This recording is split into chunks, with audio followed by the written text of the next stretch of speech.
శుక్లాంబరధరం విష్ణుం శశివర్ణం చతుర్భుజం ప్రసన్నవదనం ధ్యాయేత్ సర్వవిఘ్నోపశాంతయే అగజానన పద్మార్కం గజానన మహార్నిశం అనేకదంతం భక్తానాం ఏకదంతముపాస్మహే.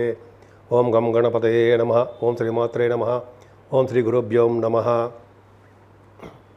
మా ఆది అష్టాలను చూస్తున్నటువంటి మీ అందరికీ పేరు పేరున నా హృదయపూర్వక నమస్కారాలు. నేను మీ Vadrev Adinarayanarao Sharma, CMA, MA astrology. అలాగే నా సెల్ నంబర్ 7075389589 7075389589. ఓకే అండి. ఇప్పుడు మీకు మీ జాతకాలు చూపించుకోవాలనుకున్నా, అంటే ఇటువంటి మ్యారేజ్ సంబంధించిన ముహూర్తాలు పెట్టించుకోవాలనుకున్నా, అంటే మ్యారేజ్ కంపేర్ చేయాలి ఉంటాయి కదండి, వధూవరుల జాతకాలు కంపేర్ చేయాలనుకున్నా మా ఆది ఆస్ట్రాలజీ తరఫున నేనే చూస్తుంటానండి. మీకు మీ ఏమైనా కావాలనుకుంటే, ఆస్ట్రాలజీ తరఫున ఏమైనా కావాలనుకుంటే మీరు నేను ఇప్పుడు చెప్పే నెంబర్కి కానీ, అయితే కింద చూపిస్తున్న నెంబర్కి కానీ మీరు ఖచ్చితంగా ఫోన్ చేయండి. ఒకవేళ నేను ఫోన్ లిఫ్ట్ చేయలేకపోతే షూటింగ్లో ఉండి మీరు వాట్సాప్కి మెసేజ్ పెట్టండి. తప్పకుండా నేను మళ్ళీ మీకు ఫోన్ చేసి తీరుతాను, నేనే మీతో మాట్లాడతాను. సరేనండి. నేను చెప్పినవన్నీ నా వీడియోస్ అన్ని మీకు నచ్చుతాయి అనుకుంటున్నాను, నచ్చాయని అనుకుంటున్నాను. మీరు షేర్ చేయండి, లైక్ చేయండి, సబ్స్క్రైబ్ చేయండి, నన్ను ప్రోత్సహించండి. ఇప్పుడు మనం 8th జూన్ నుంచి 14th జూన్ వరకు కూడా 12 రాశుల వారికి ఎలా ఉండబోతుందో తెలుసుకుందాం. కుంభరాశి అండి. కుంభరాశి వారికి మీ రాశిలోనే రాహు ఉండడము, కేతువు కుజుల మధ్యలో సర్పదోషాల్లో ఉండిపోవడము జరిగిందండి కుంభరాశి వారికి. సో కుంభరాశి వారికి అంత బాగానే ఉంది, బ్రహ్మాండంగా ఉంది, అంత డౌటే లేదు. శనీశ్వరుడు వలన విదేశ పర్యటన చేస్తారు. నిజంగా శనీశ్వరుడు విదేశాలు పంపిస్తాడండి అని మనకి ఆలోచన, అదే ఒక విధమైన డౌట్ వస్తుంది కదా. పంపిస్తాడు. ఆయన చేసే మంచి కార్యక్రమాలన్నీ మంచి చేస్తాడు ఉన్నాయి.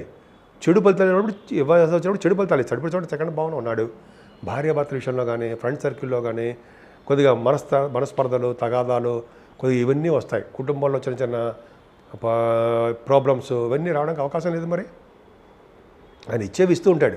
పైగా 12th హౌస్ లాడు ద్వితీయ భావం ఉన్నాడు కాబట్టి డబ్బులు సంపాదించడం కోసం విదేశాలు వెళ్ళడానికి అవకాశం ఉంది. Financial status. అలాగే మీ చెల్లెళ్ళని కలవడానికి ఎక్కువ అవకాశాలు ఉన్నాయండి. తమ్ముళ్ళని కలుస్తారు. ప్రయాణాల్లో బాగా చేస్తారు. షార్ట్ జర్నీస్ ఎక్కువ చేస్తారు. ముఖ్యంగా వస్త్రాలు, ఆభరణాలు, వాహనాలు సిద్ధించిన కారణం శుక్రుడే అవుతున్నాడు. 4th హౌస్ లార్డ్ 3వ భావంలో ఉన్నాడు కదా. సరే, రవి కూడా 4th భావంలో ఉండడం అంత మంచిది కాదండి. శనీశ్వరుడు కూడా ఉన్నాడు. చదువులు ఆటంకాలు కలిగి తీరుతాయి, జాగ్రత్తగానే ఉండాలి. సప్తమాధిపతి 4th భావంలో ఉంటే వాళ్ళు కూడా విదేశాలు, ఫారిన్ కంట్రీస్ వెళ్ళడానికి అవకాశం ఉంది. కానీ అక్కడ కొంచెం చిన్న ప్రాబ్లమ్స్ ఫేస్ చేస్తారన్న సందేహం లేదు. గురుడుతో కలిసి ఉండే బుధుడు పంచమ స్థానాధిపతి పంచమంలో ఉండడము, గురుడు కూడా అంటే పంచమ స్థానంలో గురుడు బుధుడు అంటే 5th హౌస్ లార్డ్ బుధుడు అవడము వలన జ్ఞాన సంపద, బుద్ధి బలంతో ప్రతి విషయంలో విజయం సాధిస్తారు.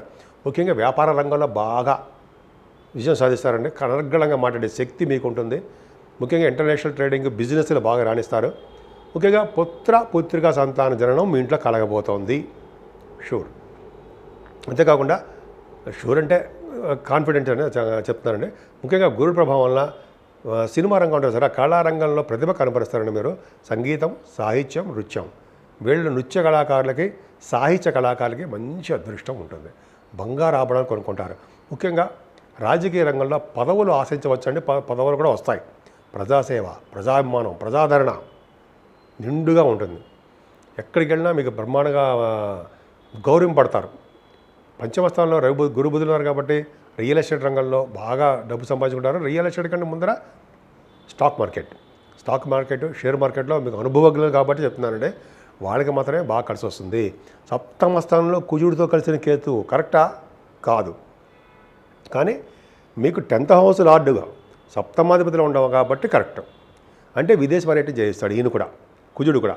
బహుశా జూన్లో వెళ్తారేమోనండి మీరు, ఫారిన్ కంట్రీస్ వెళ్తారు జూన్లో. కుంభరాశి వారు జూన్లో మీ జాతకాలు కూడా చూసుకోండి. ఒక్కసారి ఏ దశలు జరుగుతుందో చూసుకోండి. మీకు గోచారంలో ఇండికేషన్ క్లియర్గా ఉంది, కొట్టొచ్చినట్టు ఉంది. అంటే కుజుడు వలన ప్రభావం 10th హౌస్ లార్డ్ సప్తమంలో ఉంటే విదేశ పర్యటనని కొద్దిగా భార్యాభర్తల విషయంలో చిన్న చిన్న ప్రాబ్లమ్స్ క్రియేట్ చేస్తారని ఉంది. కాకపోతే ఏంటంటే మీరు చేస్తున్న వ్యాపార అభివృద్ధి విస్తరిస్తారు ఉంటాయి. రియల్ రియల్ ఎస్టేట్ రంగం ఉంటుంది సరే, ఆ వ్యాపార వృద్ధి బాగా ఉంటుంది. కానీ ఆరోగ్యం పట్ల జాగ్రత్త వహించండి. ఎందుకంటే మీరు కంటిన్యూస్గా మీరు మాట్లాడుతూ ఉంటారు, మీ పనుల్లో మీరు ఉండిపోతారు, మీ జాబుల్లో మీరు ఉంటారు. కాబట్టి ఆ ఆరోగ్యం ఇంపార్టెంటే. భాగ్యస్థానానికి గురుదృష్టి చాలు కదండి. ధనప్రాప్తికి వర్షంలో కురుస్తూ ఉంటుంది అంటారు సరే, అలాగా దైవ దర్శనాలు, అలాగే పీఠాలు అంటారు కదా, గురువుగారి యొక్క పీఠాలు, శక్తి పీఠాలు సందర్శిస్తుంటారు.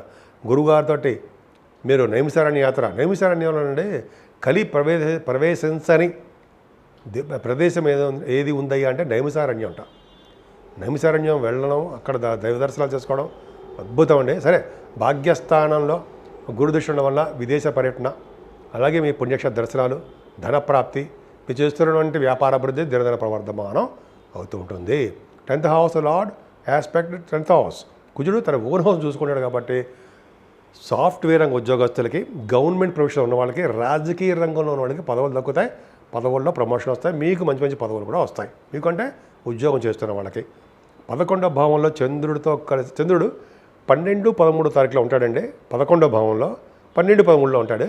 గురుదృష్టి బుద్ధిష్టి ఉంది అంటే పాల బిజినెస్ చేసే వాళ్ళకి, అలాగే ఏ వ్యాపారాన్ని సరే, ఫుడ్ కానీ వస్త్రాలు కానీ ఉంటాయి సరే, ఆ బిజినెస్ ఏ బిజినెస్ చేసుకున్నా సరే ఆ బిజినెస్లో డబ్బులు బాగా వస్తాయి, ధనప్రాప్తి కలుగుతుంది. భాగ్యస్థానానికి, లాభస్థానానికి గురుదృష్టి సంపూర్ణంగా ఉందండి. అంటే ఉద్యోగం వ్యాపారం ఎన్న అంటాం సరే, అలా ఏం కాదండి. ఇక్కడ ఏ పద్ధతి అదే పద్ధతే. వ్యాపారం చేసేవాళ్ళకి మరింత అదృష్టం కలుగుతూ ఉంటుంది. ఉద్యోగం చేసేవాళ్ళకి సర్వసాధారణంగా కాకుండా మరింత ఉన్నతంగా మీరు రాణింపబడతారు. ఏదైనా కుంభరాశి వాళ్ళు చాలా చాలా అదృష్టం బాగుందండి. కానీ రాహుకేతుల మధ్యలో ప్లాంట్ పొజిషన్ ఉండిపోవడం వల్ల కొద్దిగా మీరు స్తబ్దతగా ఉంటారు. సుబ్రహ్మణ్య స్వామిని, వినాయకుడిని పూజించండి, అమ్మవారి ఆరాధన చేసుకోండి. 12 రాశుల వారికి చెప్పుకోదగ్గ సూచన ఏంటంటే, అంటే రెమెడీస్ ఏంటి, చాలా ప్రాబ్లమ్స్ ఉన్నాయి. దానివల్ల శనీశ్వరం వలన, రాహుకేతుల వలన ఇవి ప్రాబ్లమ్స్ ఉన్నాయి. కుజుడు వల్ల ప్రాబ్లమ్స్ ఏం లేవు. దానివల్ల ఏంటి మరి, ఏం యాక్షన్స్ తీసుకుంటే, ఏమి జాగ్రత్తలు తీసుకుంటే బాగుంటుందంటే, మేషరాశి నుంచి మీన రాశి వారి వరకు కూడా మీరు చేయవలసిన పూజ అంటే అమ్మవారి యొక్క పూజలు. అమ్మవారికి లక్ష్మీ అమ్మవారు అవ్వనివ్వండి, కనకదుర్గ అమ్మవారు, అలాగే భ్రమరామ అమ్మవారు, శ్రీశైలం, ఆవిడ మీకు ఏ ఇష్టదేవత అంటే అది ఇష్టదేవతకి, గ్రామదేవత అంటే గ్రామదేవతకి పూజలు చేసుకోవడం వలన ఆ రాహు కేతువుల వలన వచ్చే దోషాలు పరిహారం అవుతాయండి. అంతేకాకుండా కేతువు కూడా 7వ భావంలో ఉండడం వల్ల సుబ్రహ్మణ్య స్వామి ఆరాధన ఖచ్చితంగా చేసుకోవాలి. అలాగే గణపతిని విశేషంగా పూజించడం వలన, అలాగే పౌర్ణమి వెళ్ళిన చవితి పూట కూడా గణపతి ఆరాధన చేసుకోవడం వలన కేతువు వలన వచ్చే దోషాలు పరిహారం అయిపోతూ ఉంటాయి. అంతేకాదండి, సూర్యభగవాన్ని కొలవాలి. సూర్యభగవానుడు నమస్కార ప్రియుడు, అనారోగ్య సమస్యలను దూరం పెడతాడు. ఆయన ఆరోగ్యవంతులుగాను ఐశ్వర్యవంతులుగా చేసే ఆయనే. కాబట్టి మీ రాశి వాళ్ళందరూ కూడా లక్ష్మీ నరసింహస్వామిని కొలవడము, అలాగే విశేషంగా విష్ణు ఆరాధన చేసుకోవడం వలన, అలాగే దత్తాత్రేయ స్వామి వారిని దర్శనం చేసుకోవడం వలన ఖచ్చితంగా మంచి రోజులు రావడానికి అవకాశం ఉన్నాయండి.